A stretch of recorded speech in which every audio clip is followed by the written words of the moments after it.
Okey, Assalamualaikum warahmatullahi taala wabarakatuh.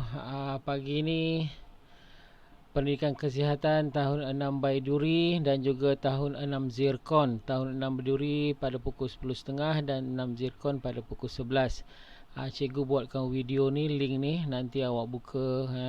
Okey. Tajuk hari ni bab unit yang kelima, iaitu cergas dan tegas. Minggu lepas kita dah mulakan dengan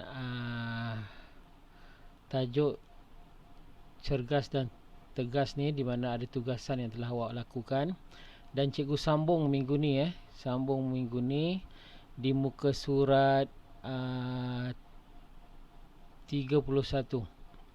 Okey, sama-sama kita buka muka surat 30 dulu. Cikgu nak terangkan dahulu muka surat 30. Okey, muka surat 30 tentang pola tingkah laku. Pola tingkah laku ada 3 yang dalam carta tu, muka surat 30. Aktif, agresif dan pasif. Sebenarnya ada satu lagi, iaitu yang keempat. Yang keempat dipanggil submissive. Okey, cikgu ringkaskan untuk yang pola ni, pola tingkah laku. Bagi orang yang asertif, bagi hak dia, dia utamakan hak dia, dan juga dia hormati hak orang lain. Itu asertif. Dari segi pendirian, dia kata dia baik dan orang lain juga baik, kamu baik. Dari segi menang kalah, saya menang, kamu pun menang. Bagi pola agresif pula, utamakan hak sendiri. Itu dari segi hak, dan dia ketepikan hak orang lain. Dia punyalah, hak orang lain dia tak kisah. Okey, itu orang yang pola tingkah laku dia agresif. Dari segi pendirian, saya baik, kamu tidak. Itu dari segi pendirian orang yang pola tingkah laku dia agresif.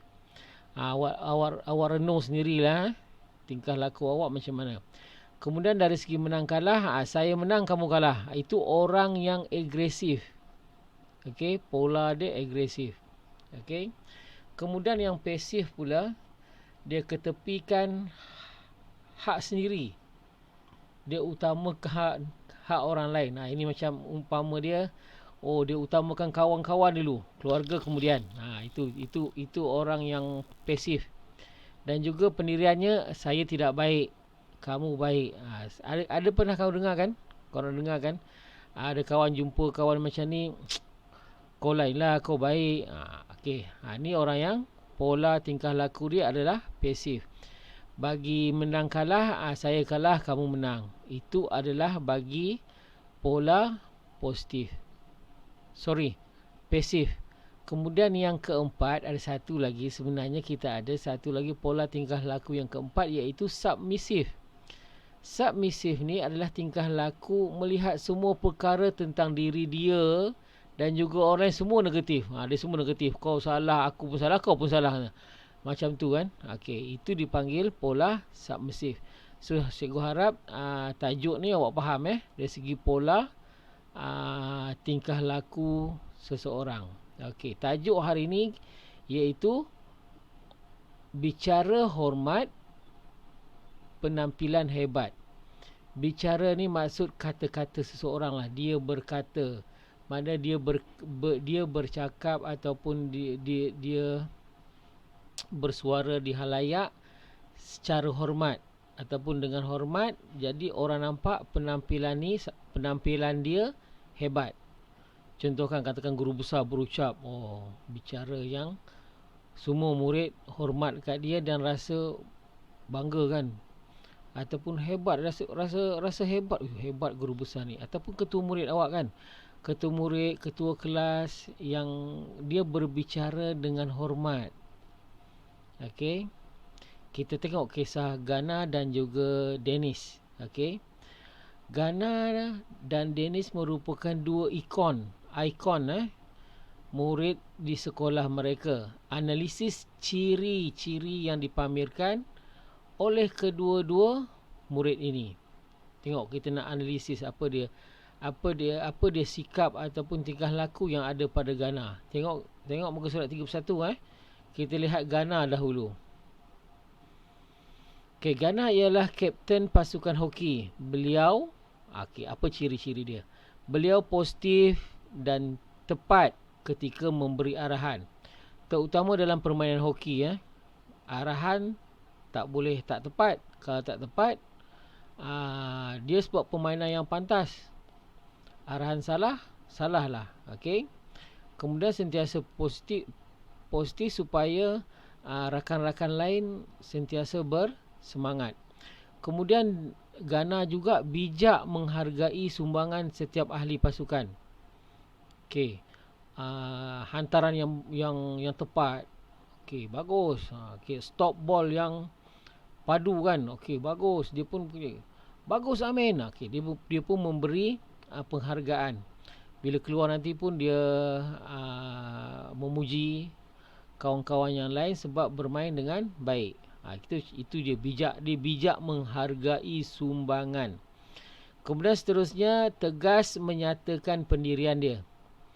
Okey, kalau dia kata bola tu keluar, dia bukan jenis nak menipu ataupun sebagainya. Dia orang yang tegas. Okey, bila orang yang tegas ni berbicara, itulah nampak kehebatan dia.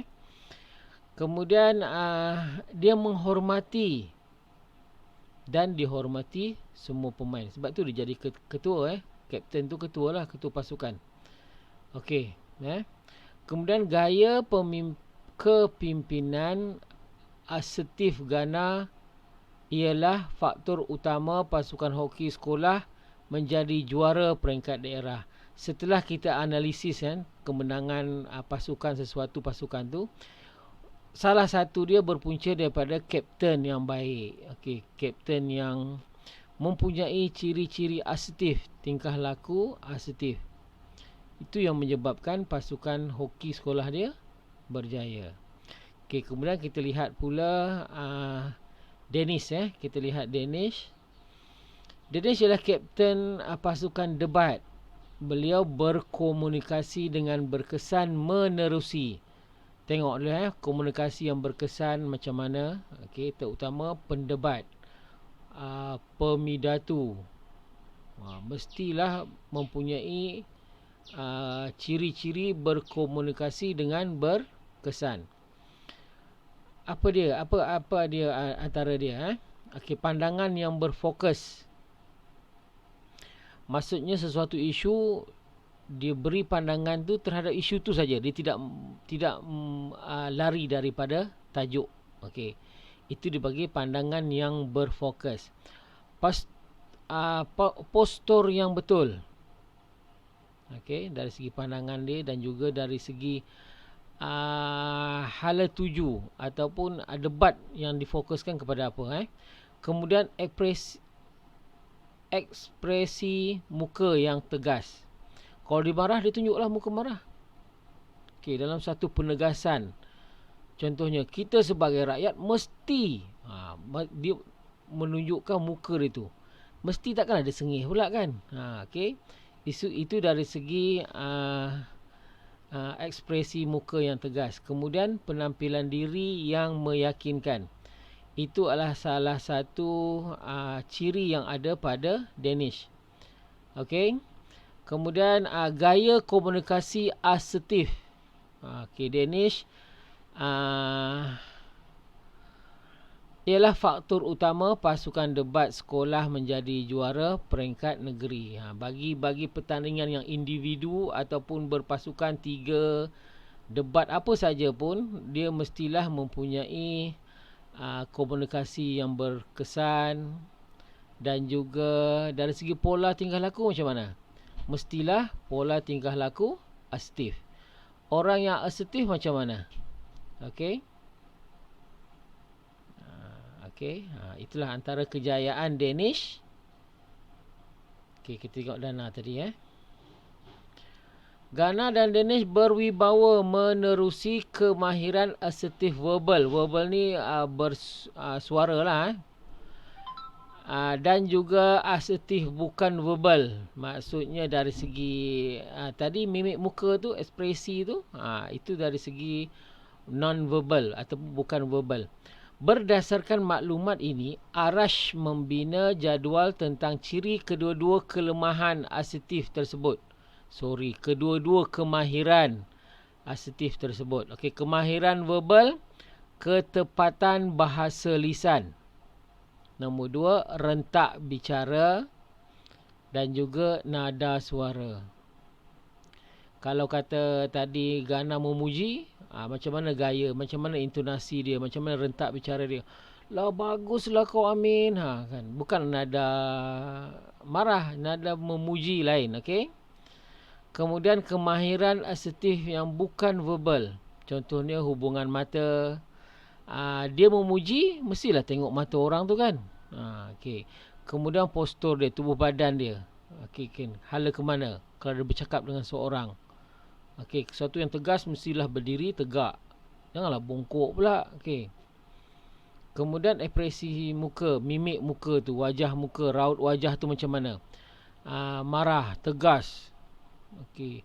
Kita mesti lakukan benda ini. Okay, tegas. Muka pun tegas, serius.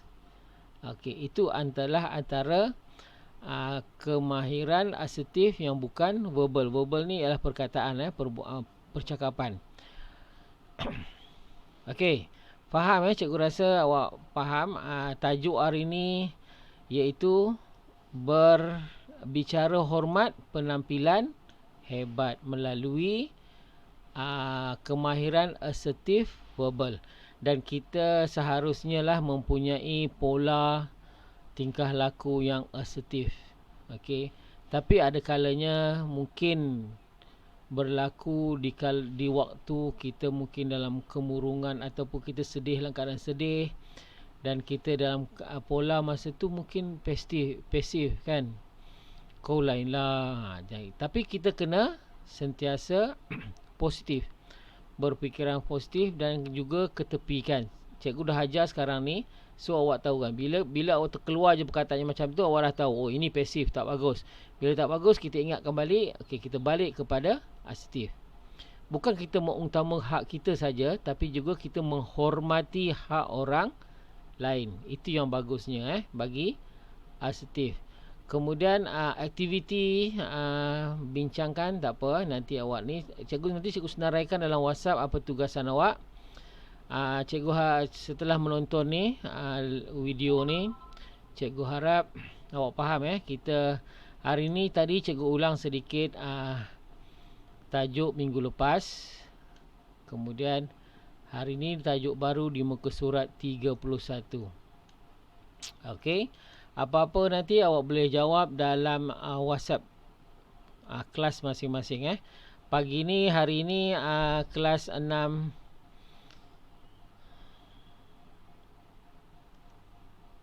Baiduri pukul 10.30 dan juga 6 Zirkon pukul 11. Okey, cikgu harap awak dapat belajar dengan baik. Walaupun cikgu tak membuat Google Meet, insya-Allah satu hari nanti cikgu akan buat Google Meet.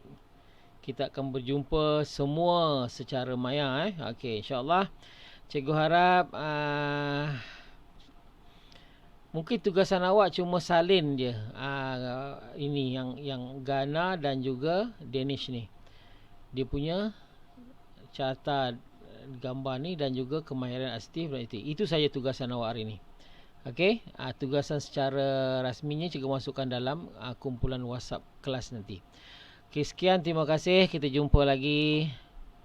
Assalamualaikum warahmatullahi taala wabarakatuh.